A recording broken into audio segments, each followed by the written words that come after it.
without doctor's prescription. As they say, that health is wealth. On this note, I want to welcome all our numerous viewers all over the world onto this health sector. I have a pleasure to bring to your view a professional doctor that has been in the practice for very long years.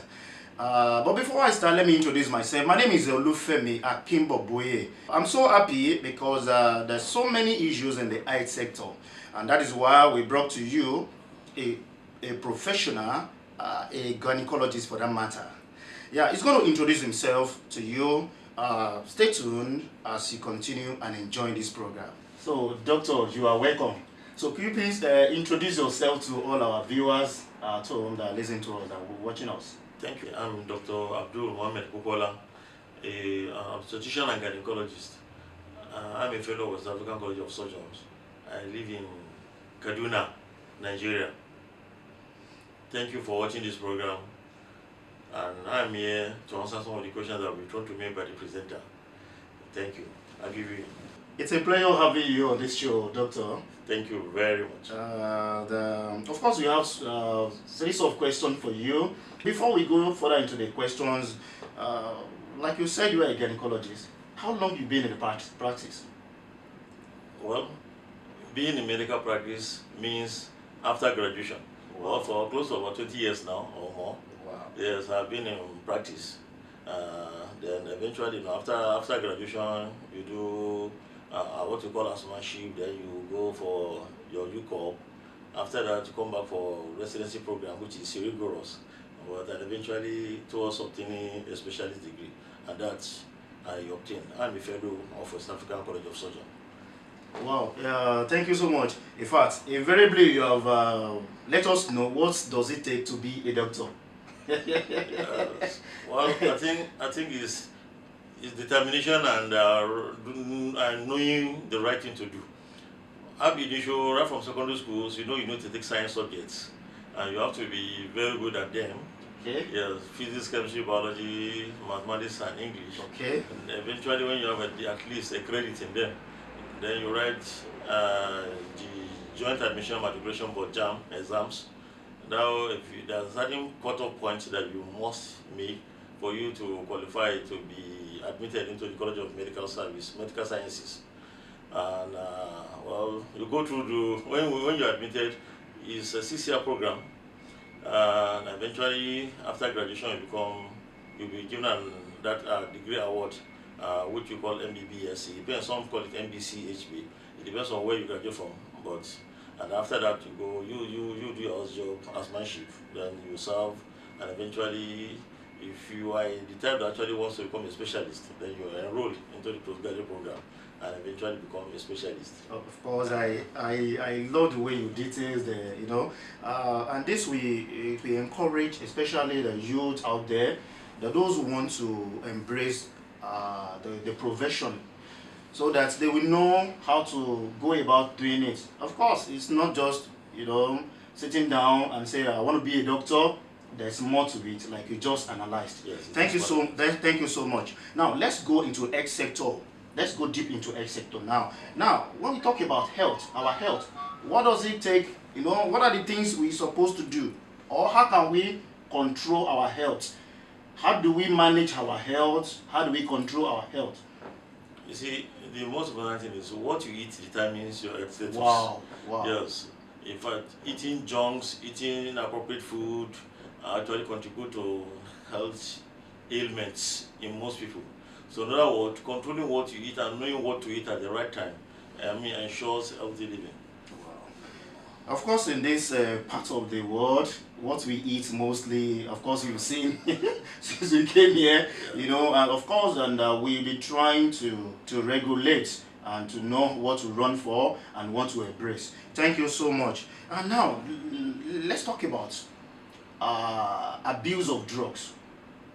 There are some people that maybe they are having just common headache, and they feel, oh, I'm having a headache and I have to go and take Panadol, I have to go and take this. So what do you say? What do you have to say about this? Like, especially when doctor does not prescribe a drug. So what do you have to say?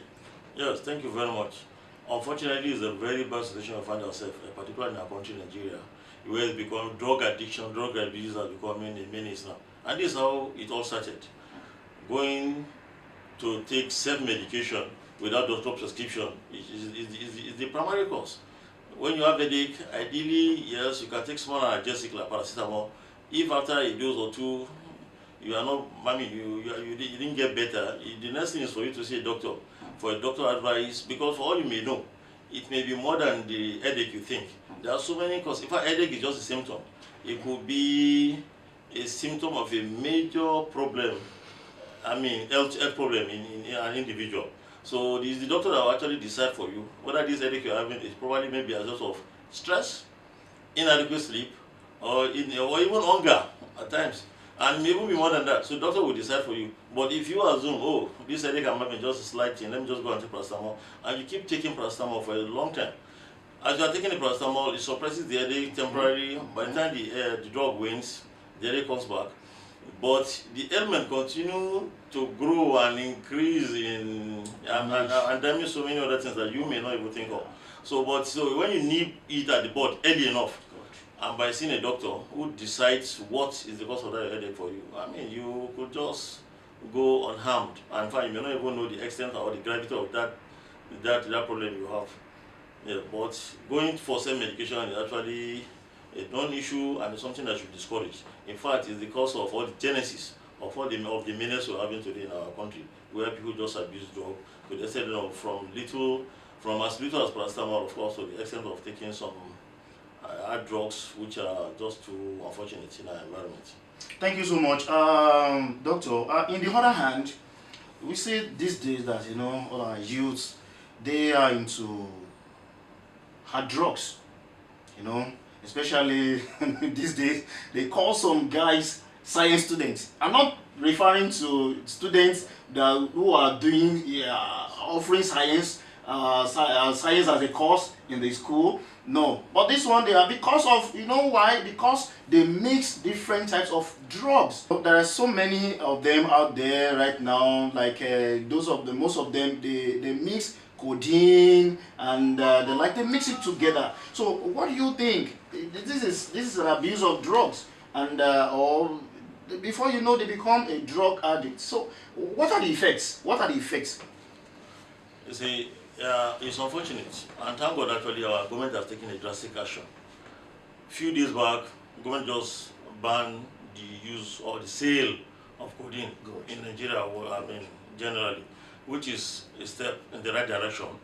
And we hope actually they will match it up with actions so that those found wanting will be prosecuted and eventually bring that menace into a halt in our society. But it's very unfortunate. You see, by the time you indulge in hard drugs and other things, first, actually, apart from the worst thing that could happen to you, it actually takes you off your mind. That's the first thing. It takes you off your mind. You become a non-entity. You don't have respect for others. You look at anybody without dignity. You speak. Then the next thing, of course, is start misbehaving, and from there you go into all those criminal acts and all those things. Armed robbery, armed banditry, kidnapping, and all this stuff. So the effect of taking our drugs are so enormous, including, of course, in some extent, they even go to the extent of injecting themselves, thereby exposing themselves to all those diseases that are too dangerous, like HIV and other hepatitis B and all sorts of. And these are all health challenges that if we did not really take care of early enough, could actually lead to a catastrophic situation in our country. The worst of it all, because some of them even find themselves in psychiatric hospital because they become mentally deranged, their mental illnesses come in, and of course eventually they become useless to themselves, become a burden to the whole of the family, become a burden to the nation, and of course some of our great potential engineers, potential doctors, potential accountants will be missed by the time they become mentally retarded or mental illness setting. Thank you so much. Analyze what are the causes and the effects of taking hard drugs. And if you look at it, we observe that the peers, the peer group, and moving with bad gangs. Those are the things that encourage them to dig habits. So I pray that they listen to us. Well, we pray too, and that's the role of the family. That's the role of the family. Good. The family has a very important role to play. You have to know the kind of friends your children actually, or your words, yes, you move with, and in anytime you notice anything strange, quickly bring them and advise them, counsel them, good, not beating them, good, counsel them, let them know the effect of what they want to indulge in, and of course that in fact some of the things that may just communication that may come with it afterwards. So I'm so by so doing that, if you can actually every family will actually help the government in doing that, then on a wider scale, of course, government should legislate, just like they've done now on the ban of codeine, and ensure that prosecution of those offenders and even the sellers who may just want to go against the government rule. I mean, with that all this will help in really bringing the menace into a halt, if not completely stopped. Thank you so much. Thank you so much, Doctor. Now let's move on to another question. Now let's look at the level. How do we place, health sector in Nigeria versus in developed countries? How do we place them? Are they in the same side by side? How do we place them? Because you travel far, and thank God we are here. You've seen so many places in Dubai and Abu Dhabi, UAE as a whole, and you've seen so many places. How do we place Nigerian health sector and abroad with your experiences? How do we place them side by side, or please give it a well, maybe we shouldn't even go far. Okay. Let's take it side by side, what we have in Nigeria and what is obtainable United Arab Emirates. All right. Unfortunately, no Arab nation is among the developed nation. Yeah. But even at that, their health sector is not even at par with Nigeria. Our health sector needs a lot of rebranding, needs to be reorganized, a lot of money needs to be pumped into it, and honestly, because it can, of recent, I'm sure you must have heard, the number of doctors that are leaving our health institutions in Nigeria. Of course. More than 20,000 doctors are leaving per year. Wow. Per year, leaving Nigeria for that place. You train people, you allow them to go and become and develop other places. Meanwhile, we are short of health personnel. Yeah? The ratio of an individual to one health personnel in Nigeria is so alarming. It's completely contrary to what WHO actually recommends. So it's so unfortunate. Apart from that, and in fact, what some of the things that can help in ameliorating some of this exodus is to help inject money into the health sector, give good remunerations, and allow conducive working environment, bring in some of the equipment you need to do. Honestly, Nigerian doctors can actually compete with any doctor in the world in terms of expertise. Exactly. But the equipment are what we are lacking. We are lacking at the encouragement, the conducive environment at which you work with. Recently, what is happening at home, fight between even among health sectors. Joesu versus doctors, doctor versus Joesu. This is not healthy for health. Every day, the health sector, our health institutions are closed down, either because of Joesu strike or because of doctor strike. All these things does not really help in growing our health sector. So government should actually help in bringing all stakeholders, and talking to them, and let's resolve this in once and for all, so that this thing can actually go. We should take a clue with some of the things that are happening abroad. We shouldn't just have our homegrown health thing. Let's take model from other places and see, and then probably maybe inject some of our own homegrown health solutions, so that we see how we can. We can stop this, because we honestly, what is happening in the health sector is unhealthy, and it's not likely. In fact, it's likely to even paralyze our health sector more, and even make Nigeria at risk of diseases. Thank you so much. From the answers to the question I raised, you've been able to mention some views, challenges that are facing X sector. But I want us to go deeper. Yeah, what are the other challenges? What are the other problems or challenges that are facing our X sectors? Because you've mentioned, government not taking care of the doctors and the association, like that. Recently, there was this report at UCH in Ibadan, Oyo State. The doctor, they went on strike, and things like that. So what can you say? Other challenges that faces the health sectors in Nigeria? Just like I said earlier, one of the greatest challenges is actually to resolve these health issues. I mean, this issue among health workers, so that there could be good, harmonious working relationship.